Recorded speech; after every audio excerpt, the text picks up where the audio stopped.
Joining me now is Dr. Karen Garza, Superintendent of Schools. Welcome. Thank you. Thank you for having me. It's the beginning of our budget season, a new school year, and this will be your first budget that you put together. What are the challenges that you see ahead? Well, we've been hard at work already on the budget process. It's a very fast process. In fact, I'll have to be in position to present my recommended budget to the board in January of this year. So we have to have it somewhat ready before that date, sometime in November or December even. So we've been working on this. I've been meeting with members of my team and also members of the board, school board, trying to get a handle on where we are and what's ahead. Mm-hmm. And we do have significant challenges ahead. So where are we?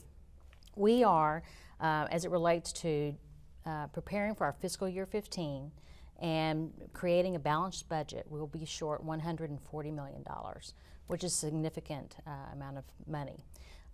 Assuming a 2% increase in the county transfer, that will still leave us with a $106 million deficit. Mm-hmm. So we have significant challenges ahead. Our goal is to balance our budget, but do that in a way that we have minimal effect on classrooms and on our teachers, and I think that's going to be difficult, given the size of that shortfall. It sure sounds like it. Now, this may seem counterintuitive to folks who see that the economy has started to rebound from the recession, the housing market has turned around, unemployment is down. How would you answer that question? Why are we facing this shortfall? I think there are a number of factors that affect that shortfall. I think first and foremost, our needs are growing at a much faster pace than our revenue has, and that's been that way for many years. Mm-hmm. We're growing by a little over 2,000, almost 3,000 students on an annual basis. Mm-hmm. There have been times when our revenue did not go up at all, and we relied a lot upon stimulus money from the federal government, at least a couple of years. We've had some things happen that helped us get by, but over time, continue to exacerbate that structural deficit. In addition to that, we're very different than other governmental entities in that when revenues are not available, we can just say we're going to freeze hiring. We don't have the luxury of doing that because we have students coming, we have classrooms we have to fill, we have to hire teachers, we have to hire support for our students. So it's a very unique and different environment. And the second piece of that is the fact that we get our money, the largest majority of our money, from the county. Mm-hmm. So our ability to generate revenue, increase revenue, or have money for just running and operating our schools, or even money for our buildings in terms of renovations and expansions there, is all contingent upon the county transfer. We get some money from the state, but it's a nominal amount. Mm-hmm. The largest percentage of our money comes from our County Board of Supervisors and the amount they allocate to the schools. Right. Now, I know you want to help our community understand this because it's going to take everybody, I think, to solve this challenge. How are you going to do that? That is one of our primary goals. The school board, myself, the leadership team, we really want to do the very best job we can in helping our community, the citizens throughout Fairfax County, understand our budget. It is complicated, so we've worked real hard over the last several months to develop a document that's called the Citizens Guide to Understanding FCPS Budget. And I think that our citizens will like that document.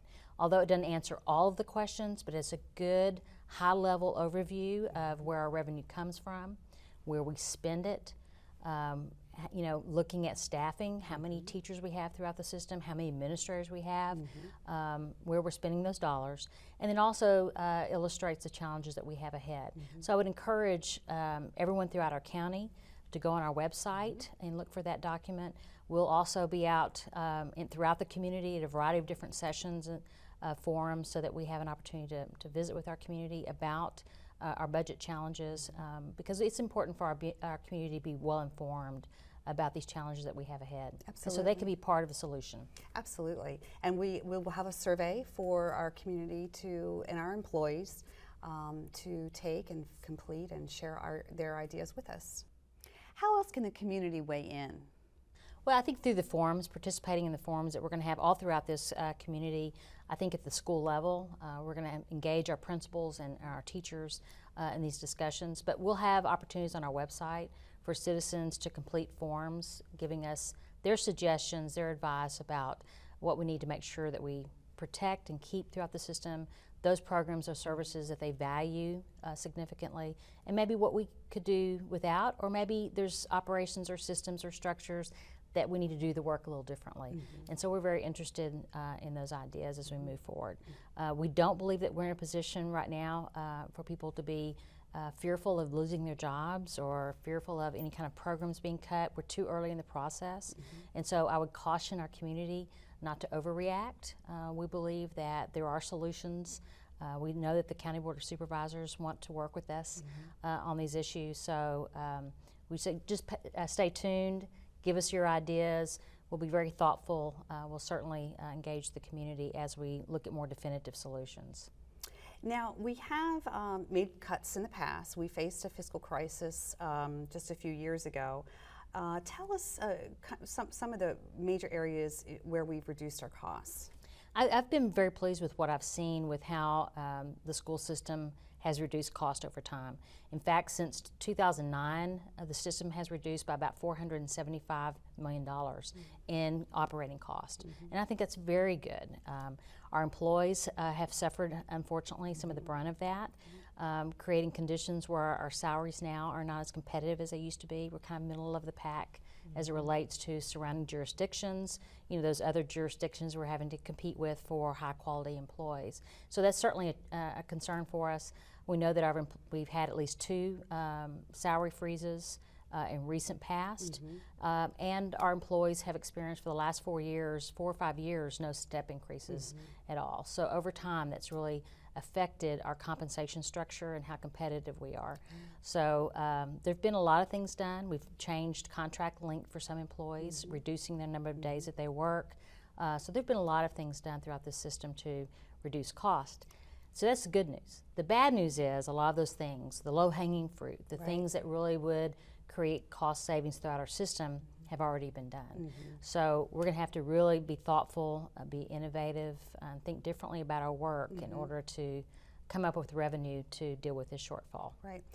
And coming from an outside school district and having a lot of experience in Texas, you really bring a fresh perspective to Fairfax County and what we offer compared to other districts. But what would you say, what would be our other competing needs? Competing needs obviously are, our population of students are changing, and as they change, we have a varied population. Our student needs vary differently. And so as a result, those resources needed to respond to those unique programmatic needs cost money. For an example, we have very diverse, we have over 200 different countries represented in our school system, over 100 different languages. So as students in our system not speaking English, that creates some challenges for us in terms of resource allocation. So programmatic needs will always be a factor moving forward. As the bar continues to be raised for our system, the expectations are increasing, the resources needed to respond to those increased challenges. And I think teacher workload and some of the challenges, what we hear from our teachers about those increased demands on our teachers have been felt as a result of those increasing expectations.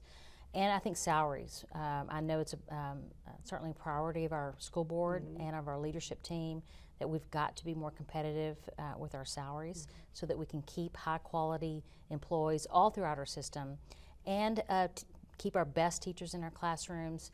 We are starting to hear that our surrounding jurisdictions have higher salaries, and that creates a concern for us. We want to keep our best teachers in our classrooms all throughout the county. Right. Well, you certainly face a huge challenge as you start into your first year as superintendent, but we're so glad you're here, and we thank you for being with us. Thank you.